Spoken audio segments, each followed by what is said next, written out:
Hello everybody, and welcome back to Robert's Reviews. Today, on the who knows day, I think it's the 10th day of the Christmas special, the 12 Days of Christmas special, we are going to be talking about A Christmas Carol.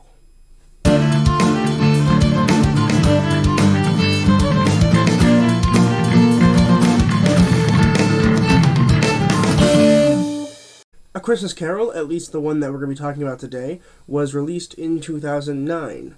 It was written and directed by Robert Zemeckis, which, for those of you who don't know who that is, he's the same guy that did The Polar Express and a couple other movies. Well, he's done a lot of movies, but over the course of this past couple weeks, you would know him as a person that did The Polar Express.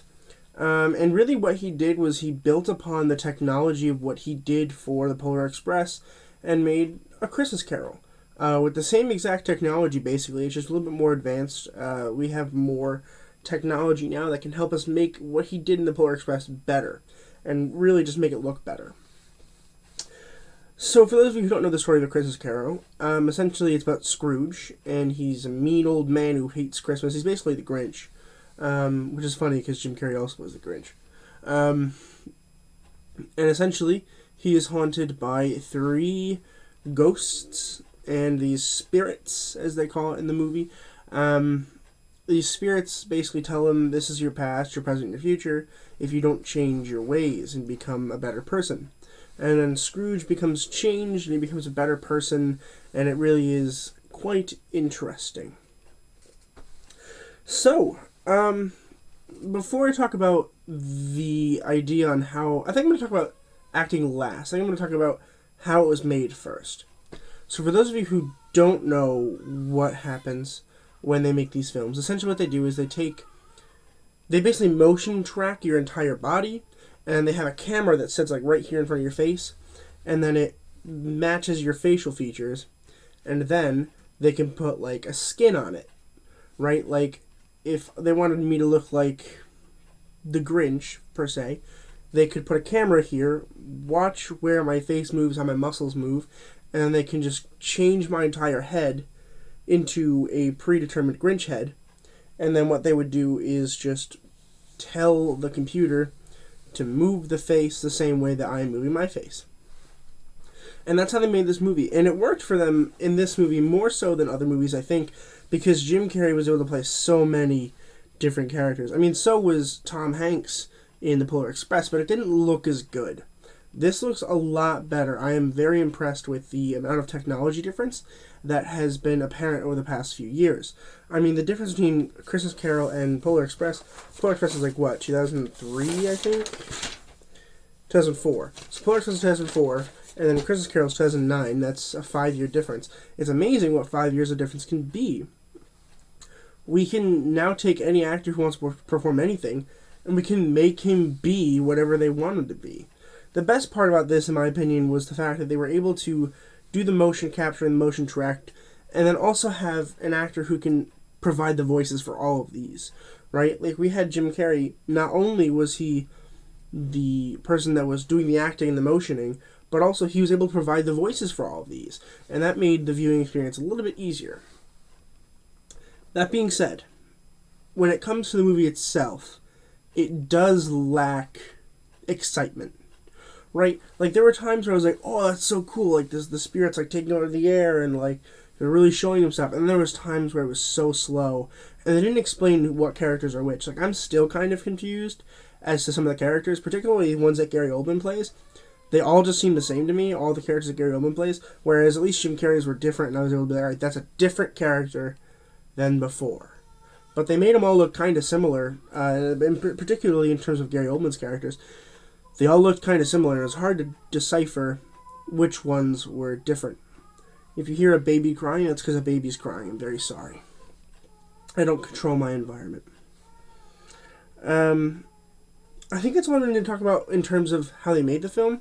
If you're more interested in that and you want a whole video on the way that motion tracking works, comment down below and I can either give you some resources on how to find out how to learn how it's made, or I can make a video myself.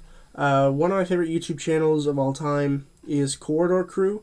They do a lot of that. They actually just uploaded a video on how they made Avatar 2, which is interesting. It's not very good, but it does go over the process on how it's made. So, if you're interested in that, search Corridor Crew on YouTube and subscribe to them. It really is, they do a lot of really good work, and I appreciate watching their videos. I watch them as soon as they're out every time.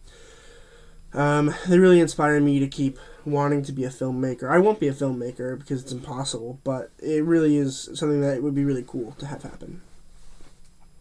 But let's start talking about some of the acting and all of the characters they played. There's only 2 actors I'm talking about, but they take up over 90% probably of the acting in the entire film because they had motion tracking, and it is all CGI basically. But Jim Carrey, of course, who played all the Scrooges, including the young Scrooge, the teenage Scrooge, the old Scrooge, and the middle-aged Scrooge. The Ghost of Christmas Past, the Ghost of Christmas Present, and the Ghost of Christmas Yet to Come. He played all those people, and they all felt very different. And one thing I can say about Jim Carrey is that he's really good with voices. You didn't think that he would be, because he kind of talks the same in most of his movies. But then he comes out and he does this movie, and it's like, whoa, okay, he can do a lot of different voices with a lot of different accents. At some point in the future, I will be doing a Jim Carrey series. That's going to be like a couple of years long of a series, but I will be doing a series of Jim Carrey at some point. I'm almost kind of sort of done with Steve Carell. That'll be done probably, I would wager by May at the latest it'll be done by. The Leonardo DiCaprio one's going to be done soon as well because he hasn't been in too many movies. However, his movies are very long, so I have to watch Titanic Thursday. I don't know if I'm going to like that. Actually, yeah, so a week from when this movie comes out, I'll probably be watching. The day that this movie comes out, I'll probably be watching Titanic. So, that'll be interesting. I'm not really looking forward to it. It's long.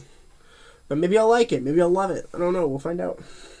Stay tuned for that. That one actually, that review is the one that comes out on New Year's Eve. So I'll release that in the morning of New Year's Eve so you can have the entire night to relax and enjoy your time with your family. But that will be my last one because it'll be funny because it's Titanic, which is a giant boat sinking, which is essentially how I would describe 2020. There's more announcements later. I'll announce them later. Make sure you tune into the end of the video because there are a couple cool announcements I think you might enjoy. And then Gary Oldman, who plays Bob Cratchit in Marley. Marley's the dead guy from the beginning of the movie that comes in, and he's like the guy that tells Scrooge he's gonna be like haunted by the spirits and stuff. And like, I love Gary Oldman, don't get me wrong. I love Gary Oldman a lot. He's in like everything basically. If you search Gary Oldman, I mean his filmography list is probably super long. He's in basically everything. He's one of the top 10 most profitable actors of all time too, which is interesting.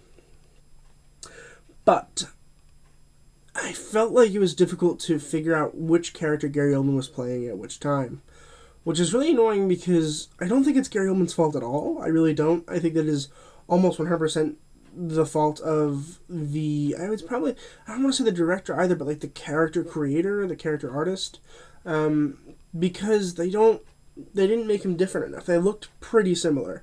Like even Jim Carrey's, for the most part, kind of seemed similar, but like they at least described them.